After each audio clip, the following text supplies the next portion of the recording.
All About Love, which it should be an anthem of our modern era.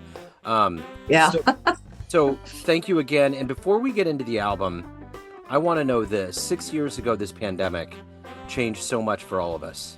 How did you get through that era, and how has it changed the way that you create and live today? Wow, Take that. I'll take that one. We actually got a lot done. We suddenly found ourselves not being too busy for the very first time in a long career. And so we finished some stuff that had been waiting. I finished a solo jazz piano Christmas album. And then Darlene and I recorded our second full album. Just we could do it in our own home. Uh, we couldn't actually meet with other humans. So we did a duo album of jazz standards. Spent as much time as we wanted because there was no meter running. Uh, we were actually kind of disappointed when it ended. Yeah, for us, we were very fortunate. We had a studio in our house, and so we were able to do more creative stuff. In fact, we wrote a number of these songs during that time as well. So um, it was hard not to connect with people. And that was a hard thing Yeah. was when we did concerts online. There was a little bit of an emptiness to it where there was no response. It's because really, live music, it's a conversation Yeah. and it's a relationship, and you need both sides, the listener and the performer. The weirdest thing was we did a show for the Vancouver Jazz Festival in an empty theater. Yeah. So we were talking to nobody and there was no response, right? So we'd play a song and then we'd say, so that was great. And then there'd be an awkward moment. We'd hit the next tune. Mhm. Yeah. Like a Yeah, like a bad we first date.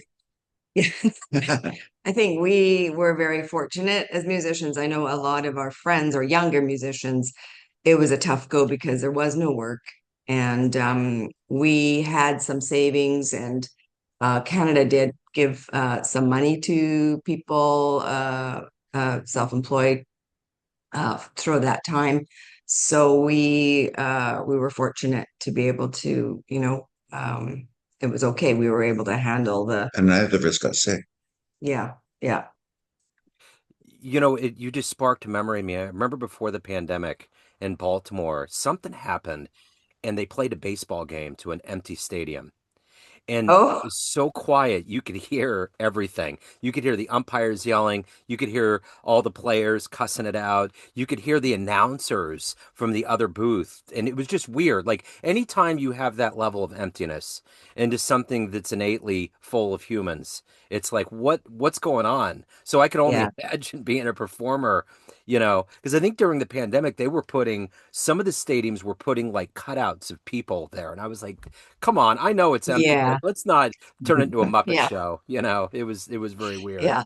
So The other thing for us during the pandemic was all of a sudden our tech learning had to go way sure, up. sure, So we were suddenly thrust into, we weren't really doing much of live stream and that kind of thing before that. But suddenly we had to learn, you had to learn it all and all the different platforms. So that was a big learning curve, yeah, for us too. well, and that's not necessarily a bad thing because I think for a lot of Oh, musicians, it gave you some levels of creative mhm. license, some harnessing over business operations that you could do Yeah, yourself. I mean, I think, yeah. yeah, I'm it's thankful for it. I'm thankful for it now. It was hard at first, but I'm really actually glad that we had to do that yeah, because now we're so much more tech savvy. So, yeah, yeah. harvesting that lemon tree into a lemonade for sure. Yeah. So let me ask you this. Talk to me about the album. There's a lot of mixes and blending of genres that go in. What was the overarching vision for this project? We were sort of making a bit of a transition to a more funky sound.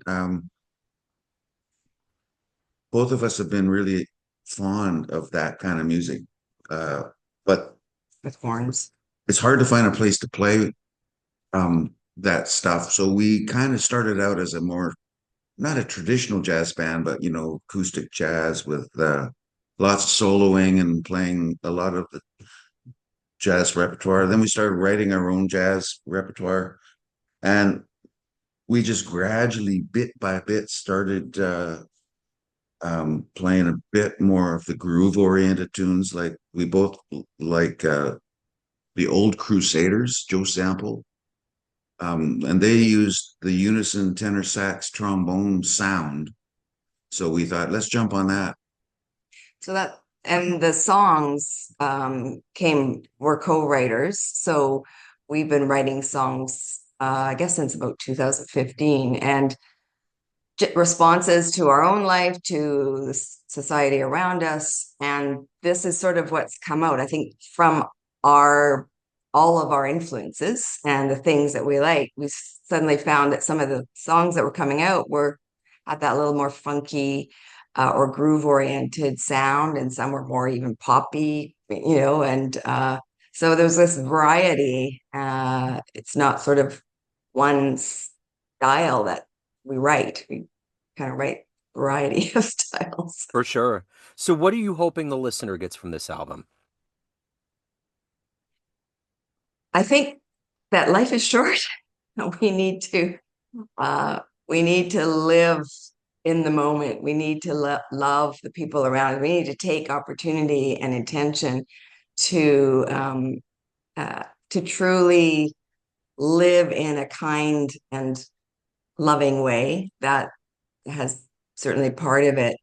Um, but also I think it's we're at an age where we're thinking about life is much shorter than maybe you anticipate when you're 20. And so this album kind of shares a lot of that. Like we need to fully live, all of us, whatever age we are, be intentional and live fully. And I feel a little bit like COVID did that. Sometimes I think like it was a rapture moment, COVID was, and I look around and I'm like, we're all still here. What are we gonna do? Like, what kind of truth did the mirror say to you as you were waiting, to get back out into the wild, so to speak? Um, Yes. the other thing I'm wondering, being up in Vancouver, is how much of this chaos in America is permeating the society you're in up there. Are you feeling it? Yes. Oh, Yeah. yes, Yeah. Okay. absolutely. Definitely. Yeah, Yeah. well, There's a whole wave here too. Yeah. so, and I'm asking American players, but this 100% pertains, especially to Canada. How much of living through this very strange time that's oscillating from America are you thinking about as musicians giving to people that come to see you play to give them an escape, to give them some respite from what we're living through? How much of that is a part of both recording and delivering music live? I think that music is the answer to these times that we're in. People need that comfort. Hope. They need hope and to be empowered that they can do something. Um, that's some of our songs do talk about that. Like it's all about love. Yeah. We need more love for mankind. Um, and to rally together that, united we stand, divided we fall, those kinds of messages. So yeah, I think we want to encourage our audience. We want to give them some hope. We want to also give them some escape. So there's a variety and keep love as a focus, um, So, in their lives. for sure. So, speaking of love, before we get into how you met and this love story unfolded, I have to ask you, what is either your favorite love story or favorite love song? Hmm. Oh dear. Here you go. Uh, what's the name of that Paul McCartney song from Oh. Maybe I'm Amazed? Oh, yeah. Remember that one? Mm, Yeah. That yeah. is the stuff. Yeah. I'm a bit of a Beatles maniac, Yeah. just born at the right time. Yeah. Grew up with those lads. Well, Yeah. I am too. I, I Interesting. had I had a rendezvous with them in my 20s, and I never really listened to them. And that was around the time the anthology was coming out. So Mhm. that whole documentary, which is so spectacularly done. Um, so how did you meet? How did the beginning of this union start for you? I like that question. You go. Well, we actually met through we were working with a gospel style choir. Is a great artist up in Vancouver. He's from Texas originally, but a wonderful singer, and he started a choir in the African American style, and um, I had both Bill and I have had a lot of history in that genre as well. So as it turned out, Bill was asked to be the musical director. So he was musical director, and then I actually just joined the choir. I was running a music program at a college and just needed an outlet. So I joined the choir when it started 2011 as a little bit of an outlet, and then the choral director uh, left and I stepped in. Um, I guess it was 2 years later and became the choral director. And that's when we then started working together. And so we started writing arrangements and we also wrote some songs for the choir. And then I had been writing some material and showed it to Bill, and he always loves doing co-writing with people, and so he said, "Oh, I really like these songs. Let's Why don't we write together?" So that was about 2015. So we started writing together, and that led from one thing to another, and Oof. poof, Here we are. You here we know, are. it's one thing to have be in a relationship, but it's another thing to add that layer of work, of that creativity part. What have you learned about each other in this process that was unexpected about the union that you have, the creativity that you create together? What has been the most unexpected things that you've learned about each other in this process? That's a good question. Respect.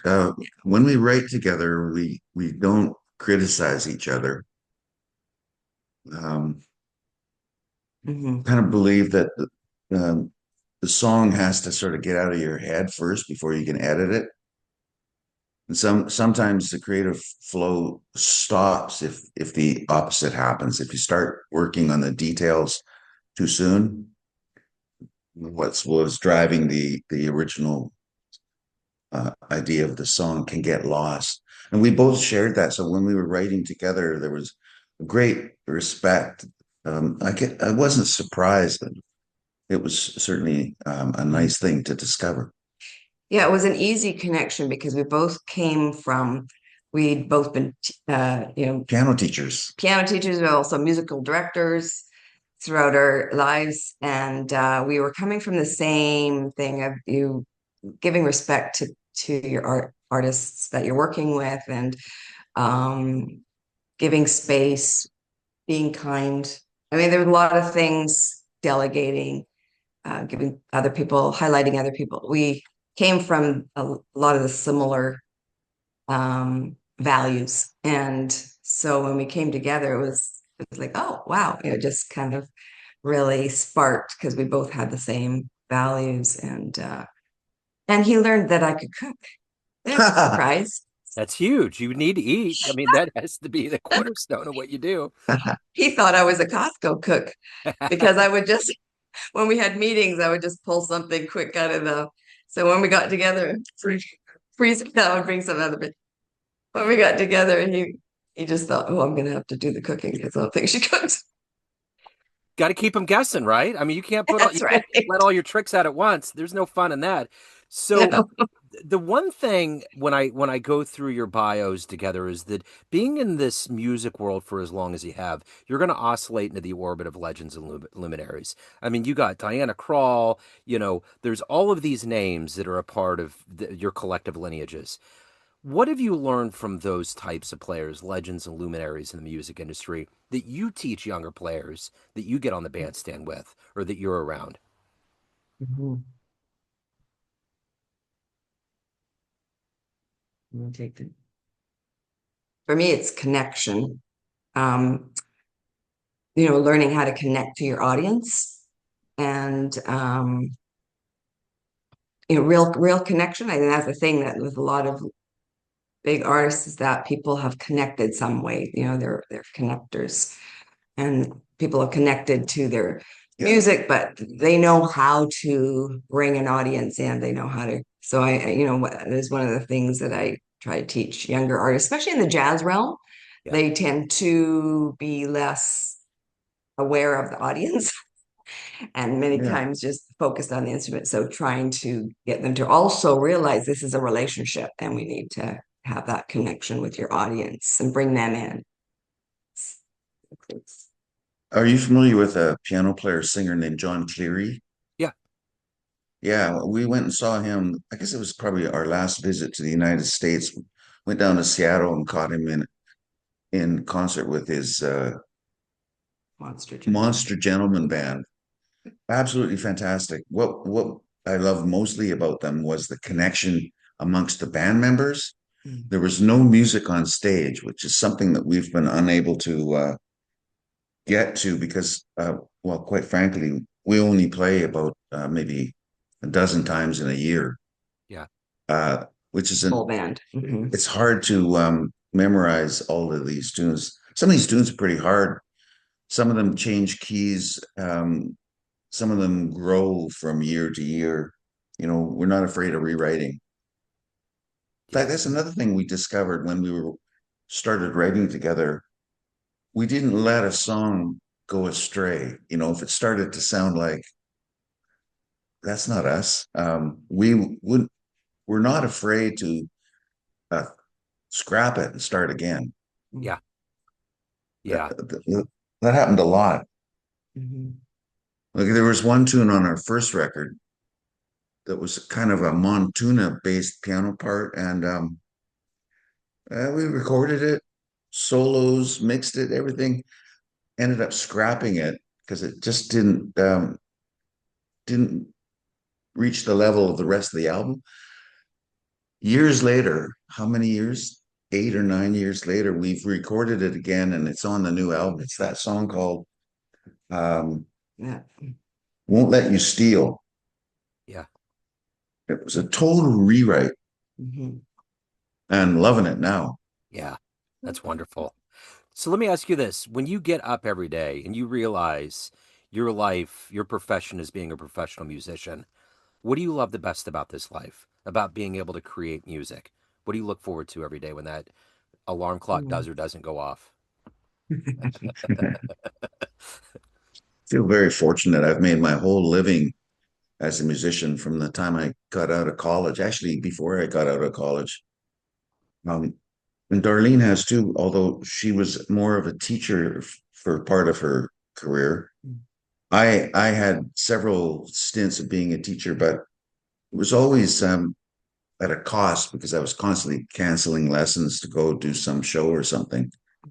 And so there was an awful lot of extra scheduling going on in my teaching world. I feel very fortunate that we were in this time period because I don't have a lot of optimism for going forward for younger musicians. Having a full-time job as a musician is seems to be maybe something that's not going to survive. There's not a lot of places to play in our part of the world. We actually look at this as where we're from, and the world is our oyster. We're hoping to get over to Europe. We would love to play the States at some point. Yeah, we would love to Mhm. have you here. I Good just time. I just keep thinking about Cellar Live and the mighty Corey Weeds from Vancouver, Yeah. right? Like Yeah. that Yeah. that's that, to me, I just feel like it's like Harlem. Like there has to be just music coming out of every place, but it's not that voluminous up there, huh? No, but it's pretty good actually. But I think that they've grown. There's Corey, and then there's another one a guy who's been working with him, Tim Reinhardt, and he's got Infidel Jazz, and he's been really great at Yeah. finding venues and Yeah. getting stuff happening. So there's a lot more happening now in the last few years for sure. And we actually are running a music series here at a theater as well. We do once a month. We bring in artists, high quality into Port Moody, which is kind of an artsy community. just outside of Vancouver. So yeah, we've been doing some of that as well as trying to spread the music around in a different way. Sure. We actually got to hire Corey Weeds We did, we did. last show. Yeah. He came through Kansas City. I was ecstatic. It was like a Beatles moment almost. I was like, I kept telling my wife, I'm like, oh my God, Corey Weeds is coming to town, and she was like, you get excited all the time. I was like, no, I'm real excited about this. He Yeah. he came in to do a set of shows with the Hammond B3 cat named Chris Hazelton. Yeah. Yeah. And apparently, 10 or 15 years ago, they went on tour and they were in an old van, and the CD wouldn't pop out of the chamber. And the CD that was stuck in there was Huey Lewis and the News of Sports. So they kept saying, what if we put that to a jazz treatment? And that's what they've done. So they went on tour to present it. You couldn't even tell. I mean, I Want a New Drug and all these songs, and you're like, wait, is that Huey Lewis? But the way they were treating it was totally rich and flavorful. Right. So Hmm. anyway, they kind of got their chops going live, and then they recorded it afterwards. But anyway, seeing Corey come through, I mean, Cool. every time I get as a jazz radio guy, when I get Cellar Live in the mailbox, I'm like, all right, I'm gonna pop it in. I still have his CD player, and I know that thing's gonna go for a week in there. So it's Yeah. always good. Yeah. So you could have picked any name for who you are and what your outfit as a duo is. Why did you pick this? What was the idea behind the name? Well, we were trying to find a name that had a bit of what was the first, sort of like the Amazing Rhythm Aces kind of name. Yeah. First of all, the heron. We both have a connection to heron. We love herons. We Yeah. just have this thing Yeah. about them, and they're very much in our area. In fact, there's a heron rookery just down from where we live.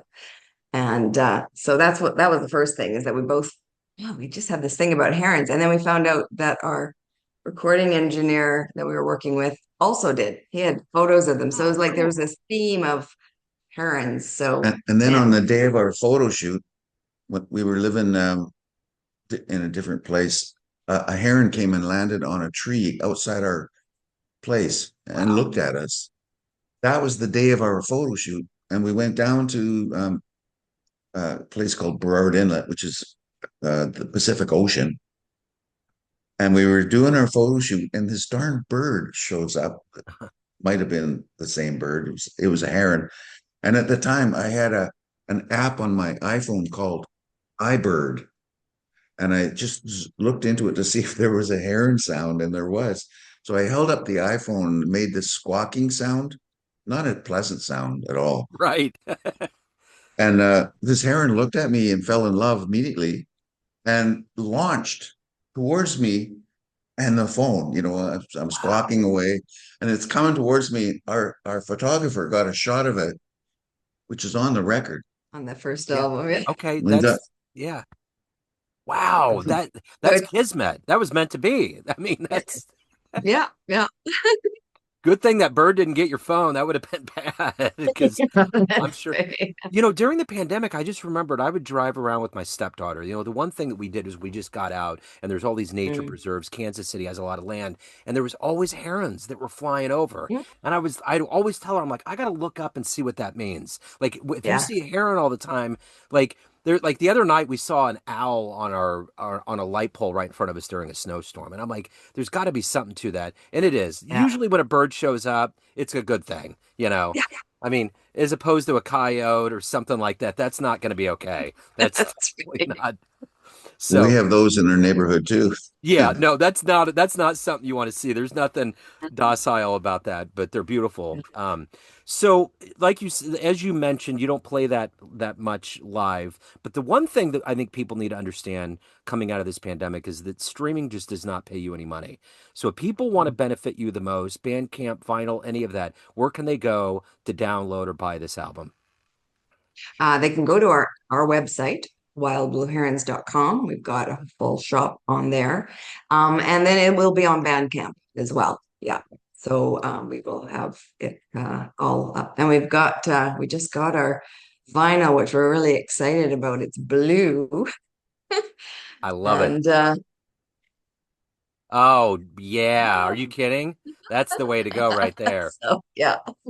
I mean, So Yes. pretty excited. it's totally cool. Well, and that's the thing. When Corey came to town, he had vinyl with him, and I still get it, that whole thing. It's that Yeah. romanticism of the story, of going front to back and Yeah. Yes. and ingesting it the way the artist meant Yeah. to lay it down on wax. Yeah. So it makes sense. And Yeah. that's was something that happened that we did during COVID too. We have a huge album collection, Yeah. and we would go down. Our outing would be go downstairs, take a glass of wine or something, and pick out an album each, and we'd sit and listen. And it was through that we got the idea of doing the standards. We were listening to some Nancy Wilson Yep. and Love her. yeah, and then Yeah. said, "Oh, we should do our own version of some of these." And we could do it, but yeah. Yeah. There's a place I was just telling my wife earlier on today. We're trying to figure out what to do tonight, and there's a place locally that has a vinyl night. A dude comes in, he has a Ah, huge, like he brings in all of his vinyl, but it's like a community thing. Everybody brings in their oh, vinyl. So nice. we just were Yeah, giddy, like when we can do yeah, that, and then everybody's having some beverages, everybody's bringing in music we haven't really heard, and it's just like that's great. you got all kinds of curveballs coming in whenever that's Yeah, happening. You can go from yeah, Kenny Loggins to Radiohead Kid A, and then you that's got Bill great. Evans in the corner. So it's good. It's a nice eclectic mix. But That's great. this has been wonderful. Thank you so much for taking a minute out today. It was great to meet you. Best of Thank luck. you for having us. Yeah, absolutely. I look forward. And I got to say, this album cover. So there's a place at the American Jazz Museum in Kansas City where you walk down and there's all these old albums, because all of that old 50s, 60s album stuff Mhm. was so awesome. So many colors popping out. Your album cover is awesome. It's in that vein. It's like the blue Mhm. and the red Mhm. and the photography. Like it just pops. It has that Oh, that old world feel to it. So I wanted to make sure. right. I love it. Cool. We'll make sure the artist hears that. Yeah. That's sort of what we were going for. Yeah. You did it. You nailed it. And I get these in the mail all the time. So whenever I see it, there's just unique identifiers. And when I immediately got it, I was like, Mm. all right, let's go. It's good. Keep going. That's So great. thank you again. And before you Neon Jazz.